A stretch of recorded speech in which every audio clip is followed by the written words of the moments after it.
Hey, today I'm going to talk about a term which is very, very widely used these days and part of almost everyday conversations called narcissism.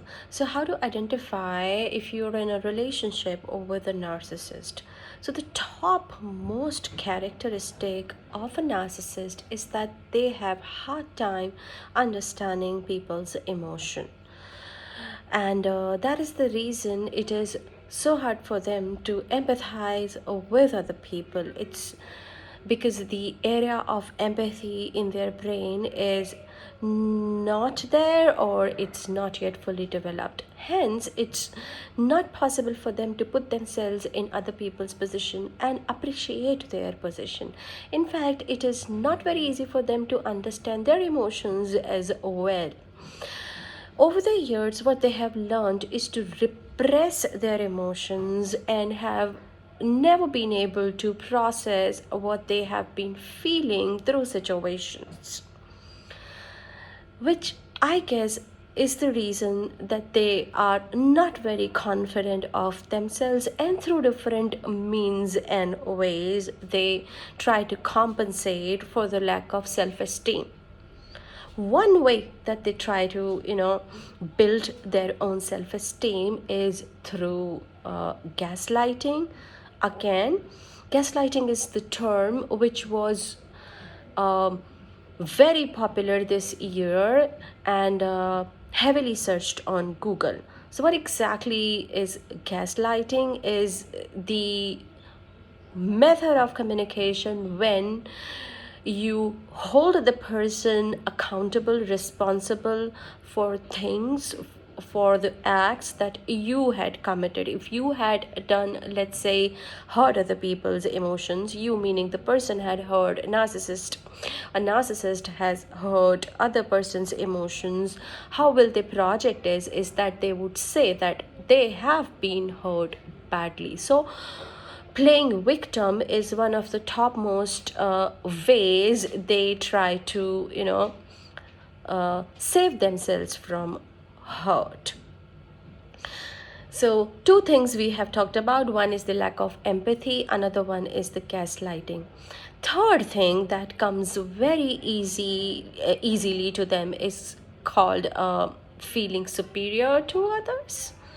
They really need to feel superior to others, and the thing is they classify people in neat categories because they understand the world in black and white, good or bad, right or wrong, and they mostly like to stay at the top of their hierarchy, and they're always right, they're never wrong.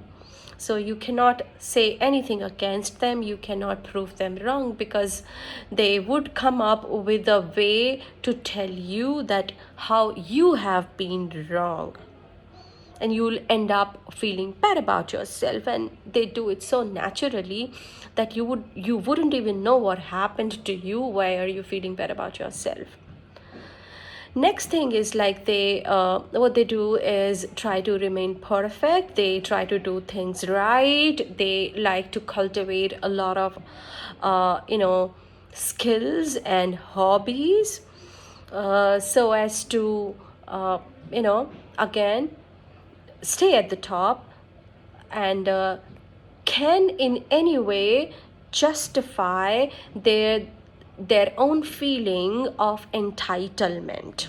They have this sense of entitlement over other people, that they owe apology, they owe love, they owe appreciation. Oh my god. Fourth, which should have been the first one, is that their huge need for appreciation and admiration.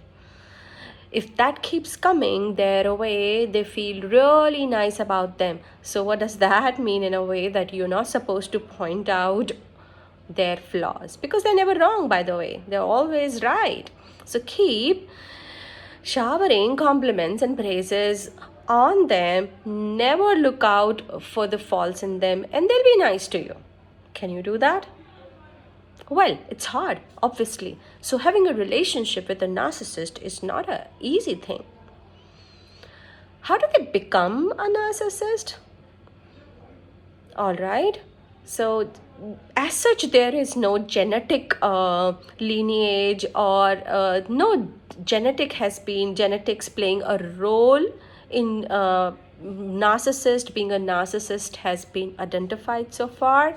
So it could be because parenting was not done well. They did not have right role models to imitate from. They probably never had a safe growing up years, or they did not have correct attachment figures. Their attachment patterns gone wrong.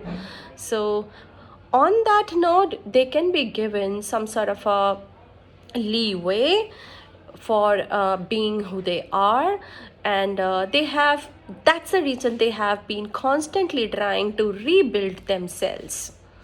What do we do about it? What do we do about it if we end up being in a relationship with a narcissist? Maybe you can initially try to understand them, see how do they function, and if you really want to help the person and help yourself, and you think it's doable, after giving unconditional positive regard and some time to understand how things work between the two of you, you can even suggest them to go for therapy. Why therapy? Because, like I said, it's not very easy for them to understand their own emotions. Probably after being in therapy, they may be able to understand their own perspective and other people's perspective. Also, it has been found, because they never had any secured attachment patterns or figures while growing up, they may have anxiety related issues. So therapy in that case might help them, may help them in building their self-esteem, or may help them realize how they have been treating other people and what impact have they been having on other people through their interactions. So it is a possibility that they may develop better communication patterns to understand their emotions and other people's emotions, and making their lives and other people's lives easier. I hope this video helps you in understanding people around you. Stay tuned for more. You are most welcome to keep inspiring me to make more videos by liking, commenting, and subscribing to this channel. Thank you so much.